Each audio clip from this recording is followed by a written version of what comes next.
I'm not that type of person, bro. I'm gonna be raw, I'm gonna be real, I'm gonna be honest, and I'm not gonna sit there and hide nothing. I'm gonna just chill. Yeah. I'm gonna chill because I don't like being in everybody else's business. I don't like everybody else being in my business. Word. It's that simple. Yeah. It's that simple. If your respect for me is roller coaster like, I don't know what I can do to change me to help you understand me more. I'm going to continue to be me. What you think about me is your own perception. Or it could be something that's an underlying issue that you have not dealt with yourself or you haven't healed from your past, whether it be anybody else. I I I'm just at a point where you cannot there's only so much that you can say and there's only so much that you can do to the point where you got to see things for how they are, where they are, when they are. You got to understand that. It's that simple. If you Word. can't get to that, then what we doing? Word. What we doing? Word. Man, so as you can see, man, we are vibing out, man. As you can see, we have a special one in the building today, man. Welcome Good. to another Cold Game Conversation, and I am your host, Jazz Avante. As you can see, we have a philanthropist. You know, she is a world teacher. She is a, community leader. You know, inspirational speaker, professional basketball player. Staple in her community. The Meighan Simmons. How you doing, fam? What's up, man? First of all, man, I just want to say glad to have you back, man. I know you had your trip in Cambodia. Yeah, So I man. definitely want you to speak on that, man, your recent experiences out there. Man, it was hot. It was hot. She said it was hot out there. It was hot, man. That's probably the hottest I've ever like played in. Like Mm, hottest area, man. Like we mm, playing in 100-degree weather. But it was a blessing, man. Like just to be in another country that you never could think like, man, I'd be playing in mm-hmm. Cambodia Yeah. and for the national team. Like it's something that is so much bigger than me. I can't even put it in words, bro. Bro, for the people, where is Cambodia? Cambodia is in Southeast Asia, so it's close to Thailand. Let's go Okay. like that, like Bangkok, Thailand, Indonesia, in that area. Okay. That's where it's at. So you said, what you mean is hot? Like, why was it hot? It's like, if I was to compare it, it's Mm-hmm. like Las Vegas dry, Texas humid, Mm, all in one. But the air is like so clear. We talked about it. The air is just that's what I'm so trying to clear. It's understand. so clear. Ain't nothing crazy, but it's just it's like a rainforest type area, so Mm-hmm. there's like a lot of trees and stuff around. Mm-hmm. But it was just hot. I guess it's just that time of the year where it Right. just gets super hot. Okay, so how many countries have you played in thus far? This is the how. What's the Man, this number? is gone. I can't even say. This is at least 14 countries. 14. It's like 14 countries, man. Man, like if you could summarize all of the lessons that you've learned in your tenure, overseas, man, if you could just summarize it, what are some of the lessons that you learned specifically overseas? Man, I would just have to say, being by yourself is okay Hmm. because it teaches you so much about yourself to where you gotta learn to be one and true to you. And I Hmm. think sometimes we forget the truth about ourselves. Because I think when we get around certain people, or whether it be family, we're trying to be something that other people want to see. But when you're by yourself and you look at yourself in the mirror, that's the real you. Hmm. There's no sugarcoating. You could be singing at the top of your lungs in the shower, even if you can't sing. You can be cooking. You can listen to music. You could just be you, and also just I guess you could say understanding what the true meaning of commitment is, like commitment and consistency. When you committed to something like basketball, how I am, there's a consistency that you have to like maintain in order to be successful in that area. I'm talking about like not just physically, but like mentally, spiritually, you gotta be consistent in like every aspect of Facts, that facts. process. Yes. Okay. Okay. So tell me some of the practices that you did to maintain, and keep that relationship with yourself strengthened and grounded. I think the biggest thing is just a lot of prayer, man, because I think people, I guess you could say, misconstrue the idea of what prayer really is, and actually like taking the time to be grateful, be aware, be self-aware, and just show a lot of gratitude because at any point in time, that could be stripped away from you.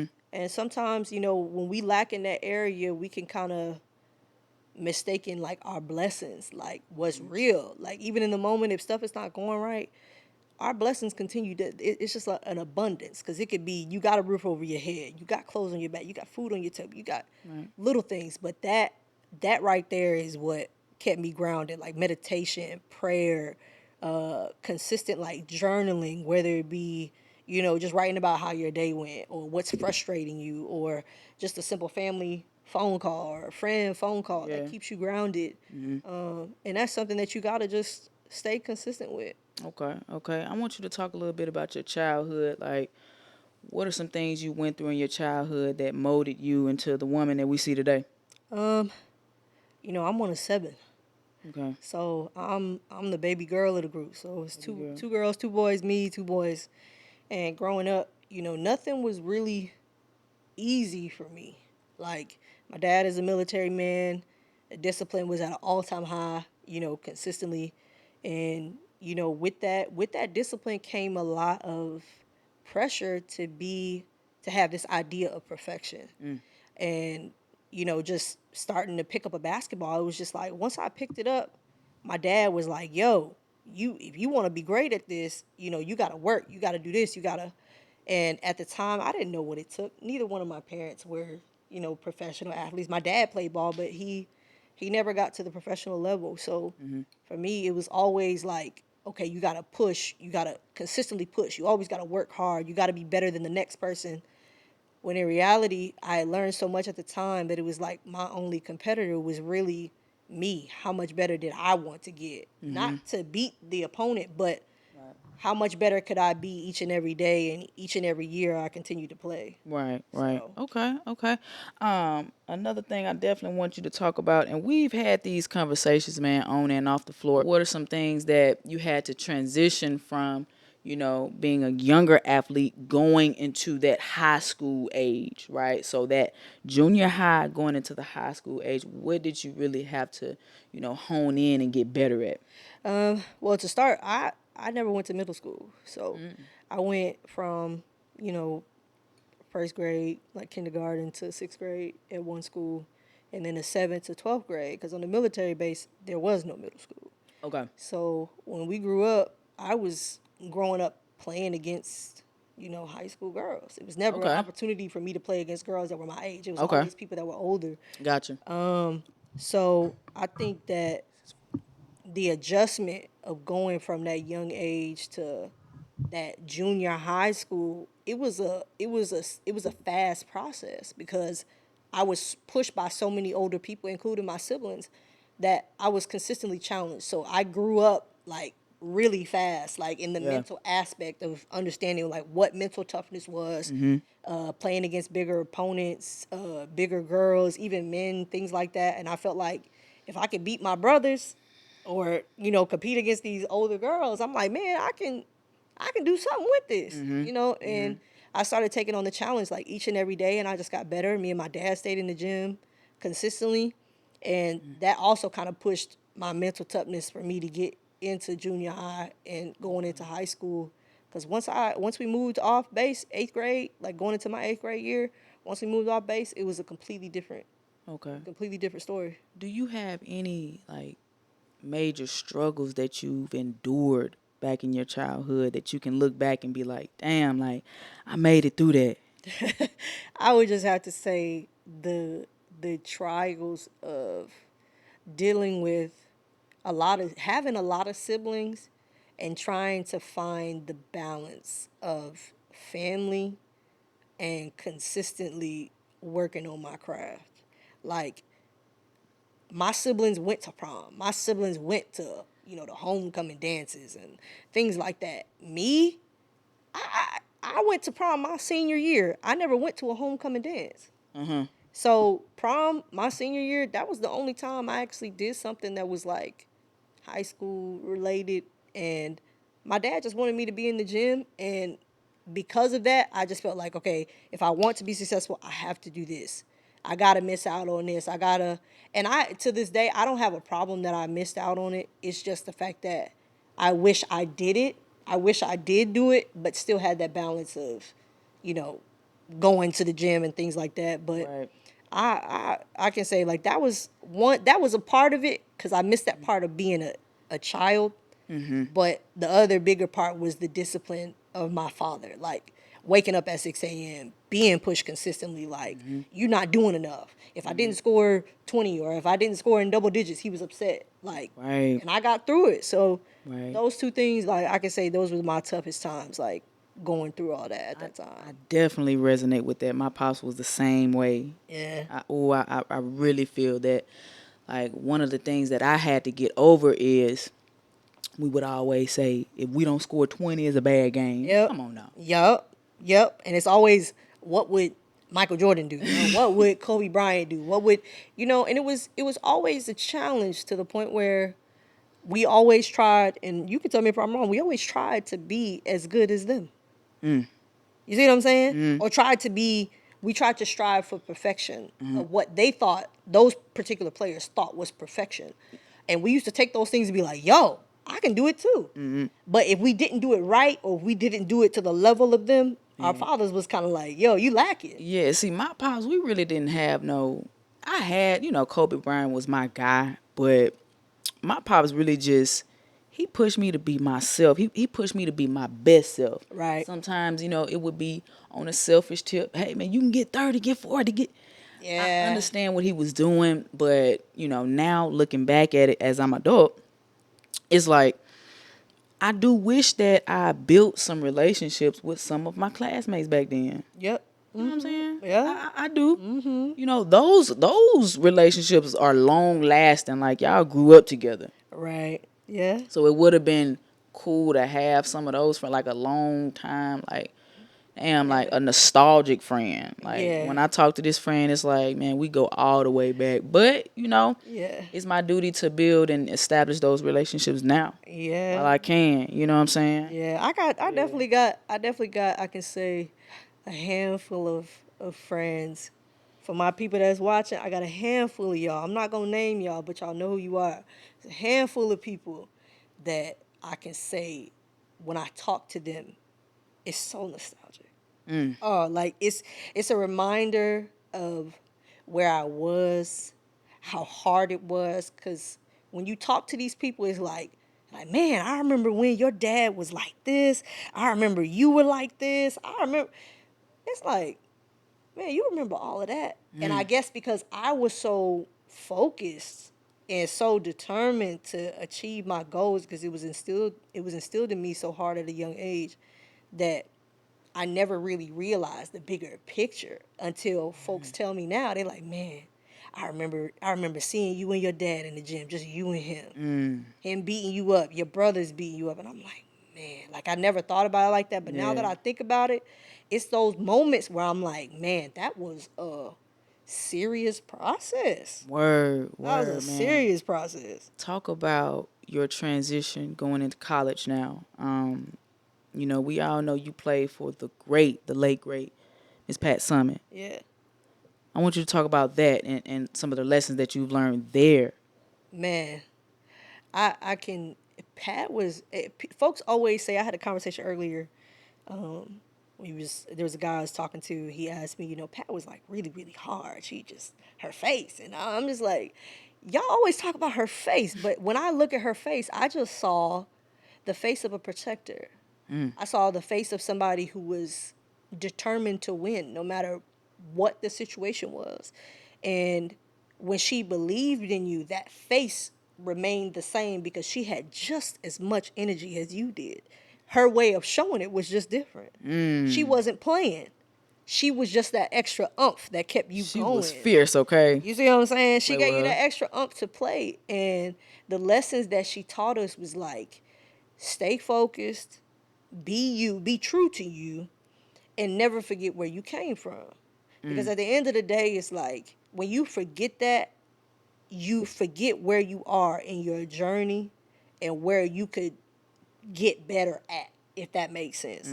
And when she pushed us to be better, like not just as basketball players, but as women, you know, strong women. I'm not talking about women that just walk around with their heads up high and you know their shoulders back. You might slouch sometimes because you working hard as can be. You working as hard as the woman or the man that's next to you. And she challenged us consistently. Like it was never a lack or never a day where we were never challenged. Okay. I want you to talk to the athletes now. Now listen, you know, I talk to my athletes and, you know, athletes all over the county, the state. Listen, what do these coaches look at when they're recruiting these players? What did Pat Summitt look at in you? Talk about your experience being recruited, and now what do you think coaches, you know, from your experiences having coaches as friends and, you know, knowing, being in the basketball scene, Right. what do these coaches want? I think for me, when I was being recruited at the time, Tennessee really did not have scholarships at the time. And I remember my process at the time. I had a lot of schools. I had North Carolina, Duke, LSU, South Carolina. Okay. And at the time, you know, UConn was on my list of schools. I was like, you know, I love Diana Taurasi. I love Sue Bird. Like, my dad had a custom jersey made for me with my nickname on the back. And Tennessee wasn't even a thought until I was watching TV and it came across, you know, watching Pat. And I'm like, man, I like that. That was my first thought. I like that. Watching Candace. Ooh, I want to be just like her. I want to play like that. And long story short, fast forward, I'm turning 16, 17. Candace has a AAU team, like the Aces. And it was a group of girls, I think it was like 12 of us. We ended up going to California. We had like a little exhibition game against each other. Shoni Schimmel was on the team at the time. Okay. And we're going to California, and Candace shows up. So it's like, man, Candace is here? You know, it's shocking everybody. And when that happened, she talking, she's on the phone, and my mom is watching her and things like that. So Pops, who was the head of Adidas, her division at the time, he comes up to my mom. He goes, hey, she was just talking to Pat, you know, on the phone. And she was like, you know, well, he let her know, like, you guys need to be recruiting her. That happened. Fast forward, week later, we ended up going to Japan. We had a good experience there. That's my first time ever going to Japan. Following week after, I get a call. And my phone, at the time, we had home phones. And cell phones wasn't a thing. So the phone rings, and my mom goes, Meighan, you know, there's somebody that wants to speak to you. So I'm walking downstairs. My mom goes, it's Pat Summitt. And I'm sitting there like, wait, what? Like, D? Yeah. And my mom is like, yeah. She's like, she wants to speak to you. And I'm like, okay. I'm shaking. I'm grabbing the phone. I'm like, ooh, damn. Like, Lord, give me the words to say. Because I didn't know what to say. And when she got on the phone, all I could hear is her voice. It just resonates in my head. Speedy, what's going on? How are you? It's just country. I'm like, this lady is really talking to me on the phone, bro. So as she's talking to me, she's like, hey, you know, I got some word from, you know, one of our players, our former players, Candace, and this and that. She's like, so I wanted to get a chance to call you just to talk to you, see where your head is at, things like that. And that conversation, she made me so comfortable that at the time, I still had considered, I had just got down to my top 5 schools. It was Maryland, Duke, North Carolina, LSU, and UConn. At the time, I'm like, Tennessee wasn't even in my top 10. I'm like, okay, hold on. And when she called me, it switched up. Maryland dropped out. Tennessee got into my top 5. And I still had visits. I had a home visit from Duke. I didn't take my visit to North Carolina, but I did take my 2 official visits, which was LSU and Tennessee. Okay. And once I went to LSU, you know, they wanted to, you know, promote everything. Like, this is what we're going to do. You know, just usual recruiting stuff. Tennessee, it was a family environment. Pat cooked for us. All of my teammates were there. Like, my soon-to-be teammates were there. And it was just, like, so much love and, like, affection. It was just like, this is what I want. Like, this is something that I want to be a part of. Thanks. And when she was recruiting me, I didn't know what she was expecting. Most coaches were just like, I want to see speed, I want to see defense, I want to see scores, I want to see everything. They wanted to see a little bit of everything. Yeah. At the time, my defense wasn't perfect, but I could steal the ball when I needed to, right? Mm-hmm. And at the time, so that's how recruiting was. They want to see your speed, they want to see if you can score, they want to see if you can defend, all that stuff. But now that I'm looking at it to compare, you got social media is now the way of recruiting. We didn't have that back then. The only thing we had was freaking MySpace and Facebook. We had YouTube was still out. YouTube was that, but it wasn't as popular. You see what I'm saying? YouTube, yeah. It wasn't as popular. So at the time, I'm thinking like we got to find a way. So folks would just show up to the tournaments, AU tournaments, Boo Williams and Adidas National, stuff like that. But now you got these coaches that are looking for your social media presence sometimes. They're looking at what you can bring to the school, the money you can bring to the school. They're still looking at all the other basketball aspects, but they're also looking at you as your personality, things like that, your character. That's still the same. Same thing back then. But the difference now is they're using social media as a way of promoting those players. But what you see on social media sometimes is not what you're going to see in person. Mm-hmm. They may get 2 or 3 highlights, and that's all you see. Mm-hmm. But when you see them in person, what's their full game look like? Mm-hmm. You see what I'm saying? Yeah. Or what's their competition like? Because the competition is a lot different. Back in the day, we had girls ripping jerseys. We come home with bruises, elbows in the face, and things like that. So it's a little bit different. But now I respect the players. Y'all getting NIL deals, but I wouldn't want it to take away from the love of the game, the hunger, the hard work.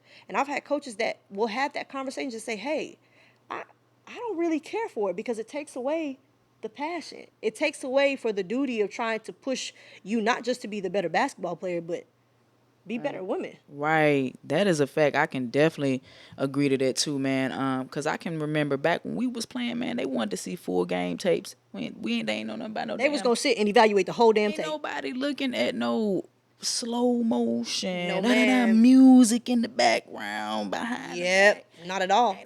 We want to see them full game tapes. And it was a plus. If you could do something that was out of the ordinary. It wasn't the primary focus. Mm-hmm. Now it's, who can put the ball, Rajon Rondo, just pull it back and let. Mm-hmm. It don't have to be like that. The simplicity of the game was what they looked at. Right. Now you never know. You can really never tell what the coaches are really looking for. You can't really tell. So you never really know. Another thing I definitely want you to talk to the youth is about displaying a level of professionalism, not only on the court, off of the court, off of the field, displaying a certain character, an upstanding character about yourself. Right. Talk about that. I think character-wise, I think we sometimes, I guess in our society now, we forget that character speaks volume. Like, it really does. It speaks a lot of volume. But I will put it like this. When you are young, you are an amateur. You see what I'm saying? That's why they got AAU, Amateur Athletic Union. You see what I'm saying? You're an amateur because you don't know. There are certain things that you will not know. But when you reach to the point of college, when you step out of that AAU, that Amateur Athletic Union, you are no longer a part of that union. You are part of the NCAA now, which is another step because at this point you are an adult. So as you become an adult, your professionalism has to increase bit by bit. But I think I've always had that discipline of being humble because when you are professional, you're humble. When you're professional, you can you might have your days where you might have your cheat meals, you might want to eat candy and stuff like that, but there's still a mental level of professionalism that remains the same.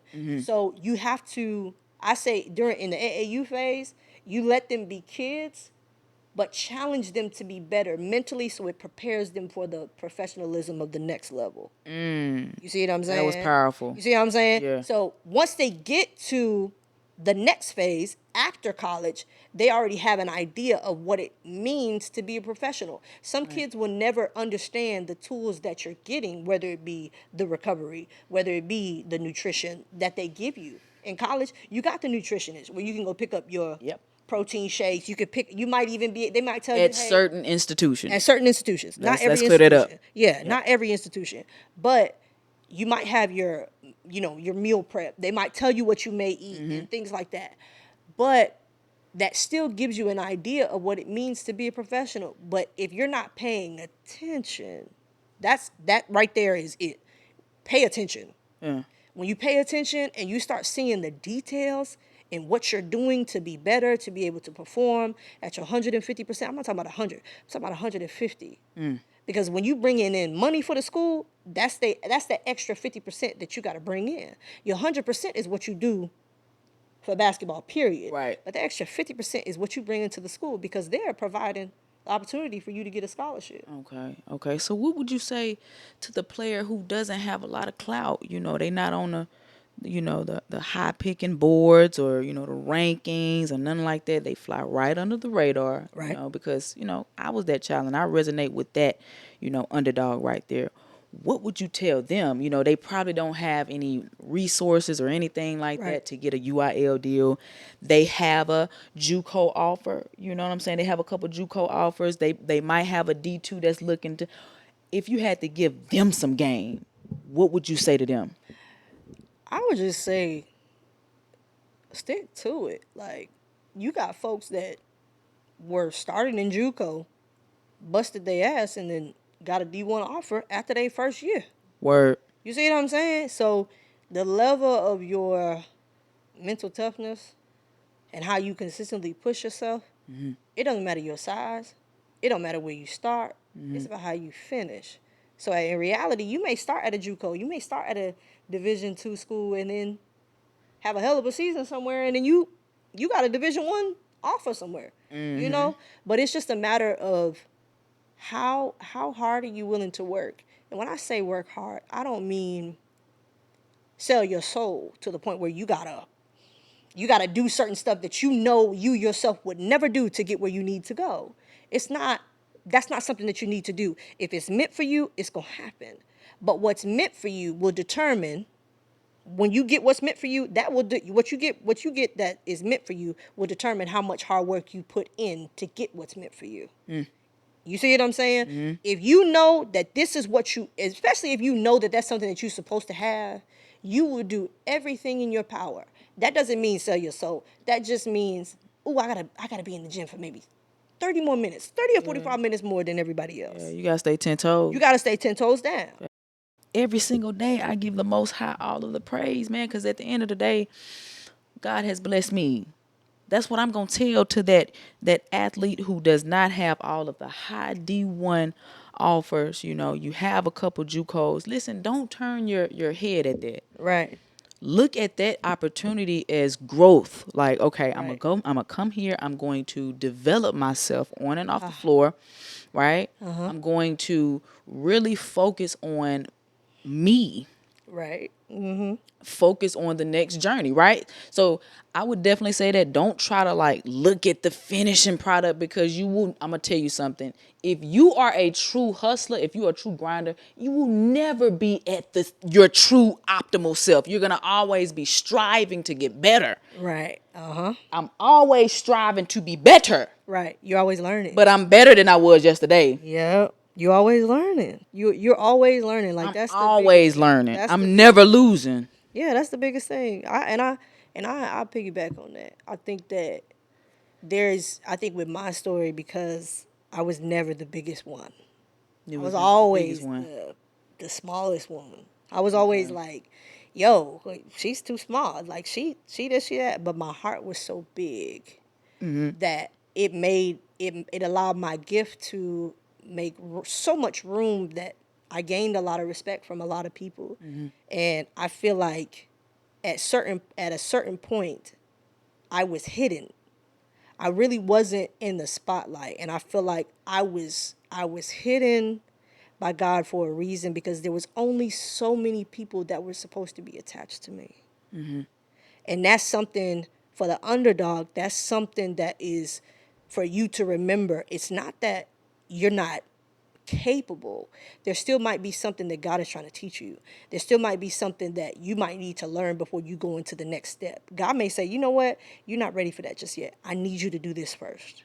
And then once you move to the next step, now you got exactly all the tools that you need. You connected yourself with the right people. You talk to the right people. You got the right, mental toughness to be able to deal with what comes along with what he's trying to give you. But once you receive it, it's like, I've been trying to prepare you for it, but now I gave it to you. So what you gonna do with it? You see what I'm saying? And that's with the underdog mentality. You gotta consistently be like, I'm grateful for the opportunity. I'm consistently this. I'm doing my best to be here and that. You gotta be able to do that at the end of the day, because most of the time, God will separate you from certain things that you may not need to be a part of just yet, because it's not your time. But once your time comes, there's going to be so many people that are going to respect you even more because they're going to trust your process. They're Word. going to embrace your process. They're going to say, hey, your story is so much bigger than where you were. Now look at you. You see what I'm saying? Other people will see it, but you got to see it for yourself. Okay. Yeah, nah, that's definitely real, fam. I wanted to talk to you a little bit about, and I wanted you to delve more in deep into your experience in ATL, man. Like good, the bad. Like I really want you to go in depth in that as far as, basketball, off the court relationships, like your tenure in Atlanta. If you could summarize it, how was it? Dang, for one word.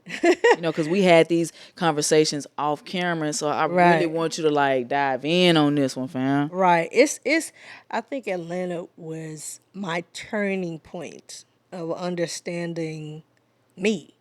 Like that's really, I guess to sum it up, Atlanta helped me understand me. It took me away from a lot of things that I was comfortable with. Okay. And, relationships, it's like I was dealing with somebody at the time that I thought was going to help me go forward when in reality, it took me back. It held me back from a lot of things. And it was difficult to try to maneuver because it was like I was people pleasing. I was doing whatever I needed to make sure I was pleasing this person. If I wasn't getting this, I wasn't getting anything in return. Little things like that, relationship wise. But basketball wise, it was so much up and down because with the WNBA, you never know when it's your time. You never know if somebody's going to say, hey, we're going to let you go. You never know. And it's never an explanation. So it's like, okay, well, what is it that I could have done? And there's no answer. It makes it difficult to believe that I did anything wrong. You see what I'm saying? So at the time, I never really understood it. I never understood why, because that was my third time. Like, that's my third go round. And when I got cut, it was just like, man, like, I did. At the time, I questioned God. I was like, God, why? Like, why am I not like sticking? What is it?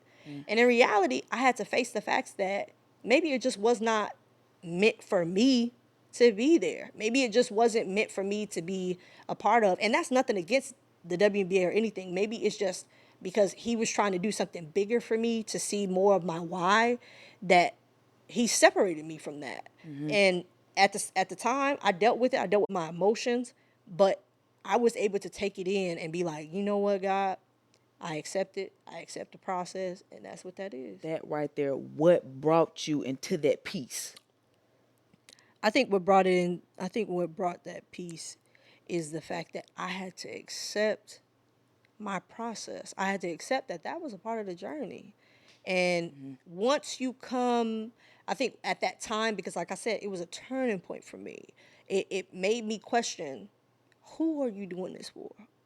Why are you doing it? Because if you're doing it for the wrong reasons, I can just take it from you. And I don't think that he was trying to take my gift from me. I think he was trying to shelter that so other people couldn't take it from me. You see what I'm saying? And I think that now I've realized it so much that my gift was so big that some people will never understand it. Because, like I said, it goes back to my size. It's like, how? What in the world? But I had to remember this was not about me. You know, it was always bigger than me, but once I had that turning point, it made me realize more and more this is not about me, but I was making it about me for the benefit of others. That's deep. I was making it about me for the benefit of others. And that hurt because it's like, man, I shouldn't have done this, but I learned my lesson. I can't continue to live a life for everybody else. Once I did that, once I stopped, I said, you know what? This is more, it is like, as my mother would say, my mama gonna see this. It's about me, but it's not about me. It's about me to an extent because I'm the one that's doing it, but it's not about me because I'm not the one that gave it to me. Right, and because your purpose is greater than you. Because it's greater than me, I have to think, okay, God, this is exactly where I'm supposed to be. You tell me this is where I'm supposed to be. This is where you put me on purpose. On purpose in my purpose. If that makes sense. On purpose in my purpose. But in reality, once I figured out how I was maneuvering in my purpose and why I was doing it the way that I was doing it, I had to realize, okay, all right, God, I accept that. That brought me peace. That brought me peace. Well, what is your purpose? My purpose is to use the gift that I've been given, which is basketball. Basketball is really just my vehicle to the multiple avenues of life that I'm supposed to touch. Whether it be me having my own business, whether it be me having a family, whether it be me having a basketball team or whatever, anything. But my purpose is to see things bigger using one vessel. I'm the living vessel, but there's another vessel that has been a part of me for so long, which is basketball, that has genuinely been driving me left, right, up, down, in circles. It has made me turn around and make me question, okay, hold up, come back right here, stay right here. I didn't ask you to go left, right. I want you to stay straight. The more you continue to go left, I'm gonna keep veering you back. It's just like lane. That's It's just like lane. It's just like powerful. lane assist in a car. Your car, your steering wheel will start to shake. That's like God telling you, you better get yourself back over here. Stay right here. You see what I'm saying? So I've had to learn how to have both hands on the wheel, not cruising. I'm not sitting. I got both hands on the wheel and I'm Alert. keeping straight. I see Yeah. it. That's tunnel vision. Facts. Man, you know, we're talking about having, and this is what I call it, having an intuitive relationship with yourself. Like, I call that relationship with yourself your direct extension to the Most High. Exactly. Exactly. We have all of the answers. We have it here. We're looking outward. Right. Well, we need to be looking inward. Inward. Because that's where it starts. But I want to talk about, how did you even develop that intuitive relationship? Because, there are a lot of people out there that don't have that relationship with themselves. Some people are still out here faking and lying to themselves. Yeah. Yeah. So how would you navigate or give that person some light on finding their true selves? I think for me, I think right now, even going through it right now, it's just like you gotta find the God in you. You got to. And when you become a living vessel to the Most High, there's a lot of things that are very required of you, whether it be how you eat, how you communicate, how you walk, how you carry yourself. There's a lot of people say to me a lot, like, and I can use this as an example. You carry yourself in a very humble way. You never speak about yourself. Why would I speak about myself? I'm spoken for. I'm not spoken for by me, not by my words, but by God's words, if that makes sense. Nah, facts. And I think in order to be in tune, you got to do some type of soul searching. You got to do some type of soul searching, whether it be finding what it is to figure out who you want to be, how you want to do it to get there, and does God want you to be that way? You know?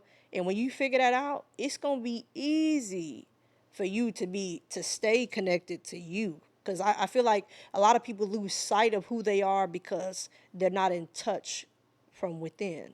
That's like you have no type of spiritual connection to the universe or whatever you call it. You know, it could be God, the universe, Allah, whatever. Whatever. Yeah. You have no type of connection. You have no type of spiritual connection. But for me, because that's been my foundation since I was a child. But once I started to learn about God myself, and I was able to be in touch with that side for myself, not because of what my parents taught me, not Yes. because of what Yes. somebody else said to me, but because I actually took the time to have my own spiritual awakening. Yes. I was able to be like, you know what? This is exactly how this is supposed to go. And I know that eventually, once I get out of this situation or once I turn some things, it's gonna turn around. And it's gonna be something bigger than I could have ever imagined. And what was the catalyst in my life, leading me into my spiritual journey is one day I got out of the shower, man. Went to And shower. I got out the shower. Listen, I got out the shower, and I'm telling you exactly how it happened. I looked myself in the mirror, and bro, I was disgusted with myself. Oh yeah. Like, I Yeah. had gained weight. This was the summer I had came back from Sweden. It was that little dead period. I was training, trying to get the next deal. Right.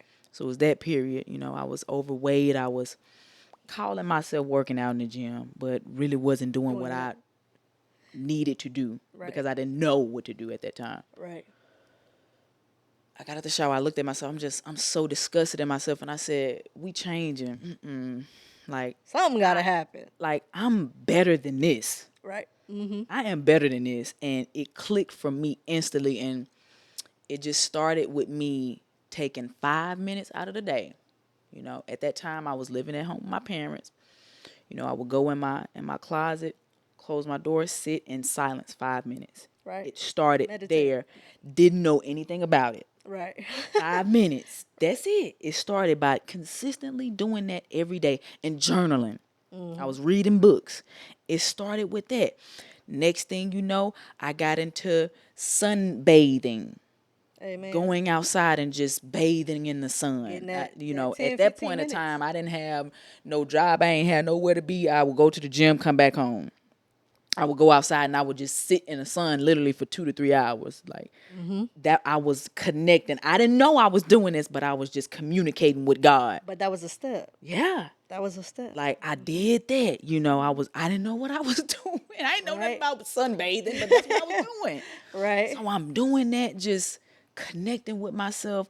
Then got into grounding, and just the information is just coming to me. I wasn't really seeking anything. It was just coming. But that's the best part. When you're not seeking it, that's when it comes. I'm grounding. When I got into that, it's like, this is what God feels like. It was a weight off your shoulders. It was a weight off your shoulders. I got all of the answers. I got into sun gazing then. When I got into sun gazing, it's like, okay, It's a wrap. this is just my connection with the Most High. I'm not telling you what to do. This is how I connect. Right.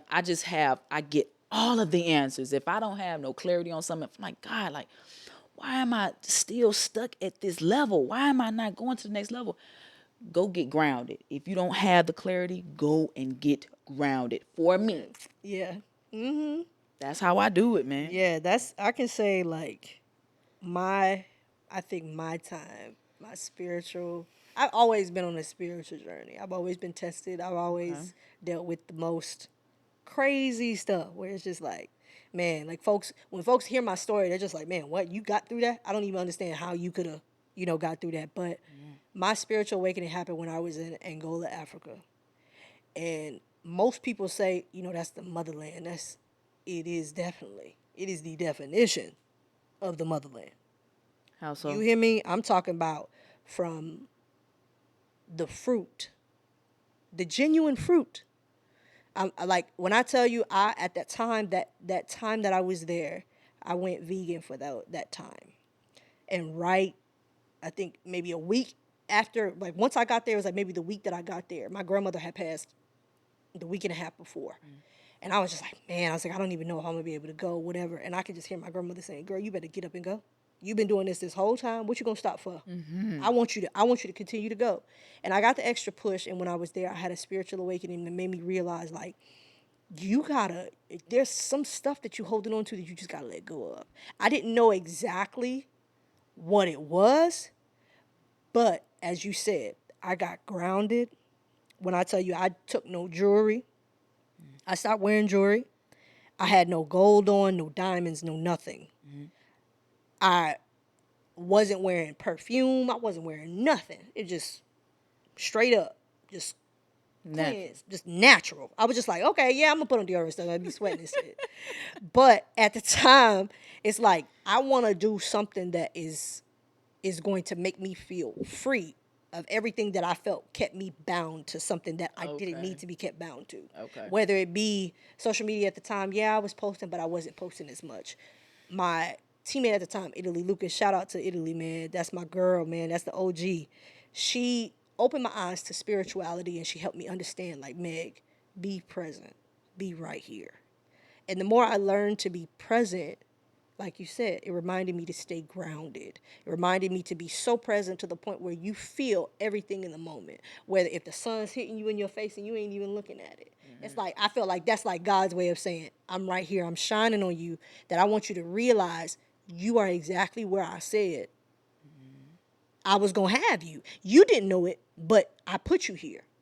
So when I did that, that everything else that I dealt with there, we won the championship there. That and I was so emotional because I'm like, yeah, my grandma said, man, go, just go. Yeah. You got something bigger. So at the time I was like, man, all right, grandma, I hear you. Like, all right, I hear you. I'm gonna go.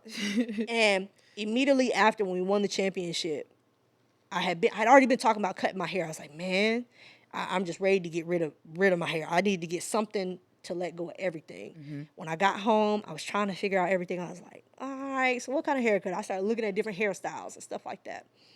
And when I went to go get my haircut, as soon as she cut the barber, she cut sides of my hair. I said, when I say it was just like a weight, like I felt like I had carried so much trauma in my hair that it was just like, let it go. I had carried the past of going through what I went through at Tennessee. I had carried through the past of loss, like going overseas and losing family members and things like that. Once I cut my hair off, you couldn't tell me shit. I was a completely, when I say I stepped into another, it was almost like I stepped to another dimension, like spiritually. It was just like, man, I needed that type of growth. I had a clearer mind. I had a cleaner heart. Like I felt completely renewed, rejuvenated. That it was just like, man. Everybody's like, Meg, I love it. You look happy. My sister was telling me, you just got a glow about you that's just different. I'm like, man, y'all don't understand. It took me a minute to get there, but once I got there, it was just like, that's exactly what it is, man. Yo, Meg, I'm interested on how you were in your relationships coming up. Like, you know what I'm saying, dealing with, the girls, you know what I'm saying? Like, how were you in relationships, what was your earliest relationship, if you can recall? My earliest relationship was in high school. Okay. And at the time, I had a crush. I had a crush on a guy at the time, and it was just like, man, he fine. It's like, oh, he fine. But at the same time, it was just like, I didn't know what I wanted. It was just kind of like, let me figure this out. And at the time, the girl that I was talking to at the time, it was just different. It was just like, okay, I need to figure out, okay, is this for real? Is this? Because in my mind, it was just like, I didn't know dealing with family, religion, things like that. Yeah, you didn't know. I didn't know. But at the same time, it's like early on I had to figure out what really love was. My idea was of love was to be connected, constantly around, be under, because that's how I was with my siblings. It's a different type of love, but I carried that over into my relationships. You see what I'm saying? I carried that over into that relationship, and once I started getting older in the different relationships that I had, everybody was different. It was like everybody's like, okay, well, I've had people that were dealing with me, girl guy, dealing with me. Okay, well, you Megan Simmons. I just want to talk to you because you the Megan Simmons. once I started seeing that, I'm like, man, I cannot deal with you. And I started realizing like a lot of people were taking more from me than anything, than what I was getting. But after a while, I stayed single for a minute. And I didn't want to deal with anybody because I was so focused on what I wanted. Excuse me. And there's certain people that came into my life that it was just like, okay, you came into my life at the right time. You showed me a different type of love. This is what this is. But in reality, I never truly understood what love really meant because I didn't know what a real relationship was supposed to look like. I didn't have, my parents were very committed to each other, but I didn't see everything was perfect. I didn't see the ideal type of relationship. The commitment was there, but it's just like I see different things, like how to manage money, how to, show affection, how to, I didn't learn. I had to learn that on my own, but I had to completely regroup. Like in my relationships growing up, I had to completely regroup. I had to be able to be like, you know what? There's certain things that I just can't accept. I was never really confrontational. I was never able to express how I felt like to my parents at times. So that would kind of carry over into my relationships to where I would just let stuff happen. I'd be like, whatever, they're not doing that. He not doing that. She not doing that. Nah, we good. And I would just let stuff happen. But after a while, I'm like, I will not allow you to do that. I had to gain my power back. I will not allow you to do that to me. I will not allow you to speak to me in that type of way. I will not allow you to treat me that way. And it's just been a healing thing because I've dealt with some abusive relationships, things like that. I've always done a better job of like trying to heal from past situations. My brothers were like, man, I should have loved her more. I should have treated her this way. I should have told her she was more beautiful. I should have did this, but you should have, you're telling me what you should have, or you're telling my parents, what you should have done. When in reality, it was always that mentality that our parents never really wanted us to be outside of what they wanted us to be. You see what I'm saying? And it was difficult to kind of maneuver from that because as a kid, you're going to obey your parents. You see what I'm saying? And sometimes parents like to use that, obey your parents for the days in your life will be long, which at the same time, yes, but the Bible also does say, parents do not provoke your children. So in reality, sometimes we miss both sides of the spectrum. But we also have to remember that as we get older, there's certain decisions and things that we're going to do for ourselves that our parents may not understand, our siblings may not understand. They may get married and they may talk to somebody that my parents don't like, but they're still with them. So why is it any different for me? So for me, I had to grow into that woman to be able to be like, you know what, enough is enough. I'm not gonna take the bashing. I'm not gonna take no disrespect from anybody. Whatever I choose to do is what I choose to do. It doesn't matter. I'm not doing anything to suit you to make you happy. What makes me happy, I can't sit there and put your happiness before mine. I want to know, like, let me know what it was like up there in Tennessee, though. Like, what was the dating scene like? What was they looking like? Bro, to be honest with you, I can say for me, my dating scene wasn't a dating scene. It wasn't a dating scene. It wasn't a dating scene. And to be real, in. and folks always talk about having a hoe phase. I never had a hoe phase. When I say I never had a hoe phase, I could not talk to. It wasn't that let's say for example in the situation I was in a situation where I was dealing with one person, but I met somebody else in the midst of me like, okay, we not dating no more. But I met somebody else in the midst of it, and I ended up caring so deeply about this person that I'm like, okay, whatever. But then I was still dibbling and dabbling, but I wasn't trying to be with this person. I only did that for the sake of trying to keep this person happy so they just leave me the hell alone. But in reality, it messed up the whole situation to where it made it look like. I'm like, yeah. But that was never my intention to be in that way, but it happened. But when I fell in love with somebody else, it's like, this is what, they giving me something completely different than what you were really giving me. So at the end of the day, it was like, that's what happened. But I've always been a one person. Like, I can't talk to multiple people. I can't be in a relationship with multiple people. Polygamy is just not for me. I'm a monogamous person. I just can't do it. And I feel like that's something that when I say I'm married, there is no other side piece. There is no other person. Ain't nothing. It's just me, that person against the world. That's it. Right. Ain't nothing else that you can say to me about it. Man, what do you look for in a partner? I would just have to say I look for somebody that is going to genuinely match my energy. I'm goofy. I'm goofy as can be. Yeah. And you already know that. I'm goofy. But I also like my space. So if you can balance, if you find balance in that and you are willing to give me my space, that's I love that. I like folks that can cook. Like cook. If I like to cook. I like to do everything. I'll cook, clean, whatever, fold clothes, whatever. I do all of that. But You a somebody, cake? Yeah. Go ahead. you see how I'm saying? Like Yeah. certain stuff I'll do consistently, but that's just me. But when I have somebody that can balance that out, that is willing to understand me, that there are times I genuinely may not like be talking sometimes. Like I got my quiet streaks. I may not say nothing. That don't mean I'm upset with you. That just mean, hey, yo, listen, I need a minute. Let me let me chill. Let me regroup. When I come home from overseas, there's a few days where I'm like, man, I don't want to do nothing. Right. Facts. Like I just wanna relax.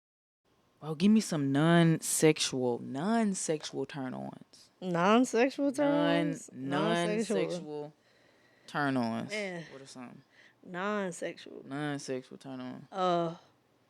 If you can cook, Yeah. man, Okay.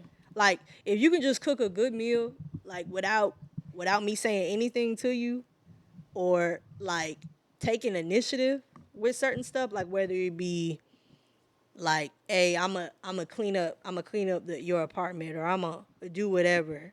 Yeah. Like little stuff like that. Oh my god. Like Yeah. that right there is something that is like a simple turn on, because it's like you actually pay attention, cuz I'm kind of OCD. So Same. you see what I'm For saying? sure, So I'm for a little sure. OCD. So with that, it's like I want you to be able to take initiative. If you can take initiative with certain stuff, Yeah. that's a So we would consider that as acts of service. acts of service. Okay, that's your love language. What are some more love languages that resonate with you? Words of affirmation. Words of Like affirmation. if you can humble me but tell me what to do. Yeah. You see what I'm saying? There's a big difference when you can actually tell me what to do without telling me what to do. Do tell. So, for example, it could be let's do basketball related. So, say if you'll say, "All right, now hold up, you talking a little too much. Chill out." But I want you to bust their ass. You telling me what to do without telling me what to do. You're not giving me the basketball terminology. You just saying, "Hey, chill out. I want you to remain humble, but I still want you to bust their ass." Okay. You see what I'm saying? All right. That's just for me. That's like you feeling off of my vibe. Like you see the type of energy I be on. So if I'm hype and you hype with me, oh, it's a wrap. It's a wrap. Yeah, for sure. I'm a wrap. definitely, of course, I've loved words of affirmation. Now, do I need for you to, give me all of these different compliments? I don't need all of that. You know what I'm saying? Yeah, I But, don't need all that. Damn, Jazz, you really doing your shit. Like, you on your grind. shit. Yeah. Like, Yeah, little stuff. I like little stuff hearing like it. that. You know what I'm Yes. saying? Like, yes. I know I'm on my grind, but to hear somebody and for them to notice that, it's like, yeah, you know what I'm saying? I work hard at this shit. When you notice it, like I think that's one thing too. When I'm noticed, or the things that I do is noticed, and you show a sense of gratitude without me saying, "Oh yeah," so you're not gonna say thank you, but you show me gratitude, and your way of gratitude is you might do something that is reciprocated. For sure. You might say, "Hey, you did the dishes yesterday, but I'm gonna do them today." Yeah. That's my way of gratitude. Like, Yeah. thank you for doing that. So I'm gonna do this for you, so it's less for you to do. Yes, and physical touch. Like, Yeah, we talked physical about that. touch. The affection. Listen, Yeah. very when it comes to being affectionate. That's it. Yes. Touch me, tease me, feel me, and caress me. Let go. Baby, I'm cannot. about to explode. I cannot. 'Cause all I love that can Come on, no. control. Not the Casey and JoJo. Touch me, tease me, feel me, and caress me. Listen. You know, I grew up, we didn't have Not a the lot Janet. of. You just said Janet. You just said some Janet lyrics. Come on, man. Listen. Coming up, I didn't really get a lot of hugs. Our mom, she was the only affectionate one in our family. My dad is the affectionate one. My dad is the affectionate one. My mom is not. Everybody else, we didn't get a lot of hugs, and so it's like now in my relationships, I love You just gentle. rub, The gentle. when you rub your arm on my Gentle. shoulder, on Just my gentle. neck, on my ear. It can be. It It can my be simple. hair. When I'm driving. Yeah. Yes. It's like little. For me, it Yes. don't matter. It could be as simple as like. It could be a hug from behind. It could be. It could be something simple. But for me, I've had to learn to withhold that because sometimes you might be in a relationship with somebody that's not as affectionate as you. I can't And do it. and for me, it's okay. For me, it's okay because I understand that might be something that is an underlying issue that maybe, like you said, you might have that one parent, or it might be both parents that were not affectionate, or they didn't say, "I love you," I this, I that. They didn't kiss you at night. They didn't, it's just little stuff like that. But not everybody is like that. But when you love somebody and you genuinely care about them, you're willing to give them that space. Even if you don't get it, even if you don't receive it, as long as they're showing it in a different way, like they're affectionate in a different way, I'm willing to accept that. Listen, I'm gonna tell you what really turns me on is when my lady she's sitting on the couch.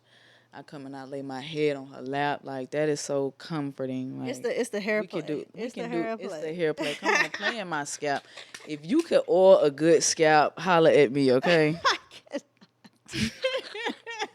Not oil a good scalp. Oh, Listen, I go crazy over good oil scalping. Listen, I cannot. I'm so done. Not a good oil scalp, man. come on, you cannot lie. Coming up, man, you getting that oil, you getting that scalp oil, man. That Yeah, shit you feel amazing. You cannot lie. Dog, I can't. But no, it's like certain things as you get older, certain things that certain stuff will turn you on. Like back in the days, different stuff would turn me on, but now it's just like I think logically. Like if I know that I'm gonna be away from you for a minute, then I might want a little bit more. But if I'm not, if I'm around you consistently, I can understand we might need our space. We might need to. We sure. can lay in the bed together, but we not doing anything. We just For sure. watching a show. We good. No, For sure. it happens, and that's okay. Yeah. I feel like that's okay. Yeah, I definitely need my personal space. It's like you know how I am about my space. I need it a certain way. If I'm in someone else's space, I just feel like, oof, like Your shit don't look like mine. right, exactly. And it's no disrespect on how people, keep their places, but it's just how I do things is how I want to do them. So that's why I choose to have my own spot, and I prefer that my lady will have her own spot, Right. and we can come together. Right. She come on my crib, vice versa. And some people ain't like that. Some people got to be around you 24/7. Hey, but And that's your okay. choice. That's you okay. you like that. That's okay. You know what I'm saying? Everybody, it's somebody for everybody out here, man. That's true. Yeah, for That sure. is true. Like I said, man, I'm so excited. Like, I'm actually elated. Bro, this about to be crazy. You elated. understand how crazy this about to be? Cold game combo. Listen, cold game conversations. You are now tuned into another cold game convo. I am so excited for this journey, man. It's like Step by step, bro. Step by step. I should have been did this. I should have been got all this shit. Timing is everything, though. Timing is everything. I should have been there. I'm trying to outsource this stuff. I'm trying to pay people. I'm trying to get things done swiftly. Like I'm an action taker. Right. Well, And if you don't act the same speed in which I act, I have to still make a move. which is fine. That's So you good. were like, you remember when we talked about, yeah, I got, what I told you. I got the microphones, I got the I setup. got this. You was like, shit, get the damn camera. You got the You was camera. like, you got the camera, And get look, we was another trying to one. figure out the name, Get and you came up with the name. just I said, boom, it came to me. Cold Game Combo. It came to me. God just placed it. We having a cold game conversation right here. You know what I'm saying? Cold game. Real people discussing real topics, giving cold game. Yep. Yep. And so That's for sure. that's what we about, man. If you had to give the people out there a piece of some cold game, give them some cold game right now. Man, Closing out. I just say, whether it be in sports or in life, have a balance. Like, that's just me, just balance. Like, cold game as far as like getting through life itself. Because not right now, I'm in a process about life. Like, I'm just in this life field. But just, I guess I'll just say, like, have some type of balance. Because if you don't have balance, you always just going to be stuck. There's always going to be this sense of, or this feeling of contentment with being, this is just enough. When there's an abundance of so many things that you could have, but you're not willing to get out there and grab it. There's so much more out there, but just finding a balance, centering yourself, and genuinely trying to figure out what is for you, what's your purpose. Once you step in that, like I said, there's so much more for you to grab within that purpose. It may be connecting with how we connected. Right. It could be, meeting your wife or meeting your husband out in the street somewhere, random. But just centering yourself and finding balance, man. Right. For real, for real. I'm gonna leave y'all with a piece of cold game, man. Literally, what was the catalyst in my journey was that mirror. You know what I'm saying? Like, literally getting in that mirror and having that real mirror work with yourself. And it starts right there. Right. For me, it started with me being naked in the shower, nothing on me. This is me. This is you. That's it. This is who I am. And if I am not happy with what I see, if I can truly look at myself, look at my avatar, and if I'm not happy with what I see, it starts there. Right. Because when I feel better about myself, I go and I perform better You look better. Not Right. for other people, but for you. for myself. So start there. Start in the mirror. I'm starting in the man in the mirror. Let me stop. It's the notes But for I'm me. but I'm serious though, man. That's the thing. I be harmonizing, man. I know I can't sing, but I can be harmonizing. Stop I told playing you with it me. don't matter what it is. Don't Listen. Listen, you can if you can't sing, you can't harmonize. It's okay. Do your thing when you do your thing as good as you can do your thing. Yes, sir. And you are now tuned into another Cold Game conversation. I am Jazz Avante. It's Meighan Simmons. We are out. We out. Cold Game. Hey, this was a vibe, man. Yeah, that's a serious vibe for real. For real. We gonna Come get on, this. man. We gonna get this thing going for real. Come on, we got it going. Hell is you talking about? It's up and it's stuck. I cannot. Feel me?